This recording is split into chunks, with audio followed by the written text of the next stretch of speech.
Welcome back to TTS Daily, I'm Yi. So, the president of the cryptos, Donald Trump, yes, America's most pro-crypto president, is about to be inaugurated today on Monday, 20th January 2025. And he just launched a meme token 3 days ago. And it's a meme token, which means it has zero utility. It's just for fun. It's essentially useless besides for fun. Guess what? Hundreds and hundreds of millions are pouring into this Trump token for fun. Despite only 20% of the supply at launch, with the other 80% held by the team wallet, nobody seems to care. Price flew from initial launch of 20 cents to $9 in just mere 3 hours, and reaching over $33 in the first day. On the second day, yesterday, it hit a peak of $77. How ironic, the president that is supposed to make crypto more accessible and empowering is also the one launching the meme token that is taking all the liquidity from all other tokens, okay? Just check out the markets where only Solana is pumping, as that is a native chain for Trump token. And Trump token has basically done a 300x since launch, where all other tokens besides Trump, Solana and BTC are all bleeding, and I'm saying bleeding badly, okay? BTC held their ground and everyone else is just FOMO selling their tokens to get a piece of the very just for fun Trump meme token. So instead of the Trump token getting millions of normies get started into crypto, it's now a battle of everyone just liquidating their non-Trump assets into more Trump tokens. So what's next now? Are we gonna get Mr. Beast token, Elon Musk token, Mickey Mouse tokens?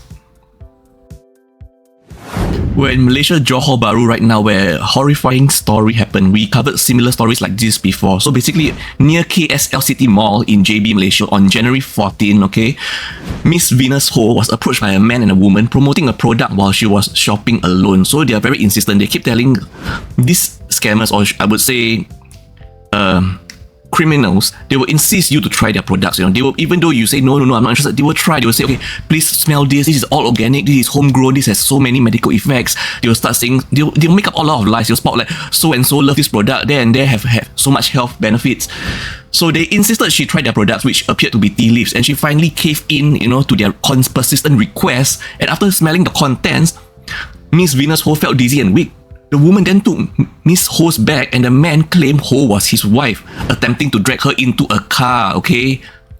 That is basically, it was just kidnapping, human trafficking. Miss Venus Ho resisted by shouting for help, saying that she is not his wife and didn't know them. Thankfully, passerbys intervened, stopping the abduction attempt, okay? The attackers then pushed Miss Venus Ho to the ground, causing her to hit her head, and she was hospitalized for 3 days. She finally woke up in the hospital, and the doctor suggested that Miss Venus Ho was exposed to something similar to an anesthetic, which explained her symptoms.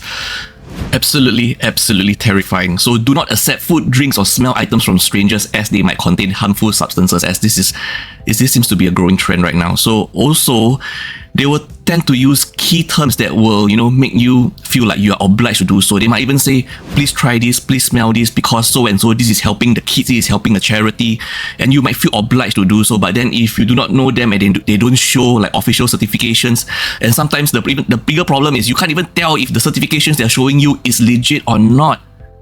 And if they tell you, you want to verify my certification, come scan this QR code. And there comes another added layer of risk. When you scan a QR code, they might be downloading a malware into your phone. We have reached this point in society where we just need to keep educating and protecting each other, you know, being self-aware, you know. So keep up to date with the news. Back in Singapore right now, where in December 2024, a Jurong resident noticed a strange smell from his neighbour's flat on the 18th floor of Block 338B, Kang Ching Road. So the smell persisted, so after 3 days he alerted the police, who went to the flat and found the decomposing bodies of an elderly couple. So there's 2 of them, not just one.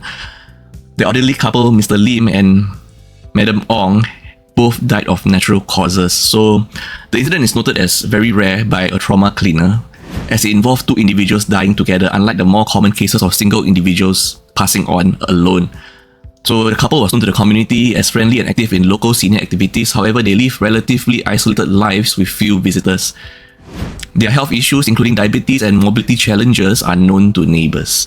In Singapore, there have been growing concerns where seniors are passing on alone. This is on the rise. So we now have various organisations, you know, reaching out to these elderlies to try to make their lives more enriching in the final phase of their journey. More than 79,000 Singaporeans are aged 65 and above, and they live alone in 2022, with projections showing an increase. We're in Singapore right now, where a 46-year-old Singaporean married man, Min, has been sentenced to 4 years, 3 months and 14 weeks in jail plus 2 strokes of the cane for insulting modesty and making obscene films. So trigger warning here. Min, a 46-year-old Singaporean, worked at a software firm but was not a professional photographer, okay? He lured around 50 women and teenage girls for photo shoots via social media ads on platforms such as Instagram, Facebook, promising payment. The photo shoots were often for lingerie and even provocative themes. The victims were between 15 to 25 years old at the time of the crimes. He recorded intimate acts, sometimes without consent, using both a camera and a mobile phone. He also touched victims inappropriately and even have inappropriate conduct, some during these sessions. One specific case involved a 16-year-old victim where he blindfolded her and recorded videos without her knowledge or consent. He was finally caught when the victim reported him to the police in August 2020, leading to his arrest. Authorities seized electronic devices with nearly 800 obscene films. He also sent provocative text messages to a 12-year-old girl in 2020. Min pleaded guilty to 19 charges, including insulting modesty and making obscene films. He was sentenced on January 17th to 4 years, 3 months and 14 weeks in jail, including 2 strokes of the cane. 56 other charges were taken into consideration during sentencing. His lawyer argued for a lighter sentence, stating Min was remorseful. Okay, our last story of the day, we're gonna talk about Ku. Ku is a waitstaff at a Japanese restaurant located in Johor, Changi Airport. This Japanese restaurant has been open there for 3 years. You can see from these pictures here. If you know which restaurant this is, do tell me. So, as always, Ku was extremely busy that day, moving between the kitchen and serving area as they were short-staffed. One colleague was sick and another was filling in. And there was a group of Dine-and-Dash diners that Ku didn't notice. She only noticed the Dine-and-Dash around 8 PM when Ku checked their computer system and saw that there were 5 recorded groups but only 4 actually in the restaurant. Ku informed her supervisor and they reviewed the surveillance footage which clearly showed the 3 women leaving without paying. So on January 11, Ku had to cover the cost of a $64.27 bill because these 3 women Dine-and-Dash, they ate and left without paying. They ordered udon, chawamushi, seafood donbori and a drink. In the last 3 years the restaurant has been open, Ku has encountered 3 Dine-and-Dash cases in the last year alone, which includes both foreigners and locals. With one memorable case where Ku had to chase a customer outside the restaurant who ordered the most expensive dish and claimed that he already paid.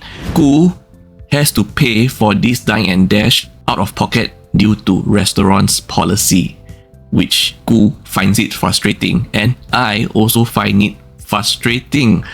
Ku says that although they did have signs and surveillance cameras, Ku didn't report the incident to the police because it was too much of a hassle. Remember, she is already very overburdened by work and she has to handle the burden of paying the Dine-and-Dash bill, which is over 62 Singapore dollars.